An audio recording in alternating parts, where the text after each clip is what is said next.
Pete Buttigieg did something today that I loved, kind of. I'm obviously not a huge Pete Buttigieg fan, but he's apparently been going on Fox News, which is always a weird decision to make. He went on Fox and Friends this morning, and he appears to have confounded Steve Doocy. So I want to show you this video where Pete Buttigieg does a good job. Well, it's too bad. I don't know why the president's afraid to participate in a debate. You know, all of us have had to get used to virtual formats, right? I mean, parents are having to deal with e-learning, which in some cases, is not what we're used to. Well, it's always not what we're used to. I mean, we're having to take meetings over Zoom. It's not something I think most of us enjoy, but it's a safety measure. And I think part of why the US is falling behind, is badly behind the rest of the developed world on dealing with the pandemic is because every time there's been a choice between doing something in a way that's more safe or less safe, this president seems to push for less safe. I think it's also probably a reflection of the weakness of his campaign.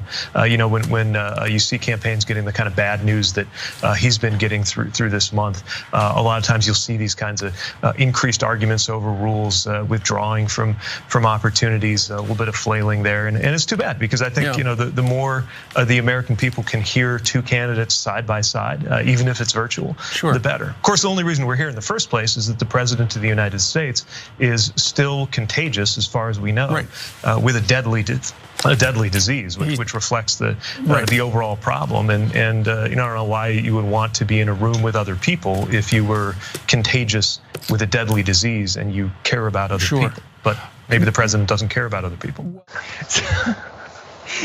Oh my God! He kept like stop, please stop. Please, my audience is not prepared for this. They don't want to think about the fact that he's sick and that he's willingly spreading it to other people. That was pretty good. That last line, I wasn't ready for it. I wasn't expecting it. That was great. Yeah, and look, Pete Buttigieg, I find him to be a fairly slimy politician. I don't like some of his absolutely massive flip-flops from previously supporting some progressive priorities to during the race, running from them as fast as he can. And I don't even think he's necessarily a great communicator, but he just sort of steamrolled Steve Doocy. He gave the Fox audience uncomfortable truths that they have spent the last 7 months sort of avoiding about how severe this pandemic actually is, and thinking long and hard about Donald Trump and what he's been doing since he got infected. It's on Fox Business, Lou Dobbs said something about the fact that Biden didn't want to debate on stage with Donald Trump. And Lou Dobbs said, with the president infected, and then he stopped. He didn't say the word infected. He said, still able to spread the China virus. Like, they won't even say Trump has coronavirus. He's infected with it. It's still in his system. Like, I guess that's just too uncomfortable for their audience to really digest. And so they've sort of protected them from it a little bit. Yeah, well, he's, it's like North Korea, he is the most virulent, specimen of a man that anyone could ever hope for. And he came out of the womb that way, So you can't lose that image of him, at least his supporters, who for some reason think he's like a man's man. He's the epitome of health and strength and masculinity, which I don't see it, but I guess they do, whatever. As far as Pete Buttigieg though, I think he might actually be a good option as a surrogate to go on Fox News. It's like what you were saying, it's an interesting choice, but I think it is an important step in kind of bridging the gap, kind of maybe getting some of those Fox watchers over to a more liberal side, maybe even a more progressive side. I feel like that's asking a lot, but and maybe his flip-flops, which none of us liked, I don't trust the guy, but maybe his flip-flops have endeared him to a more Republican but not terrible base, So maybe he is a good option to talk to these people. Maybe. Like a low barrier to entry. Yeah, maybe. And he looks like the sort of politician they might like.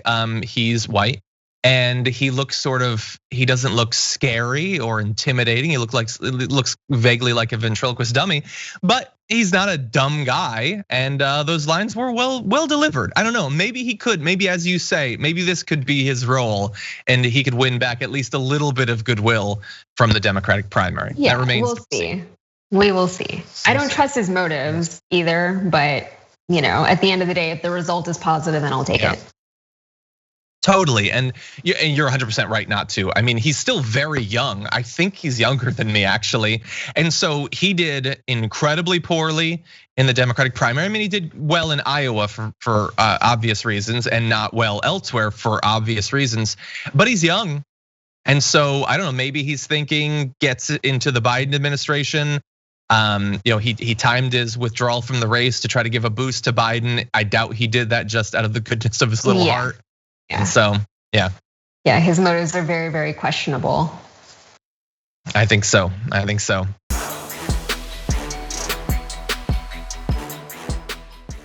Check out the Damage Report podcast each day, wherever you get your podcasts, whether Pocket Casts or Stitcher or iTunes. You can join me as I give you the news and stories you want, with a range of co-hosts and interview guests jumping in on the fun each day. Again, that's the Damage Report, wherever you get your podcasts. And if you get them at iTunes, don't forget to rate and review. Sometimes I'll read them live on the show.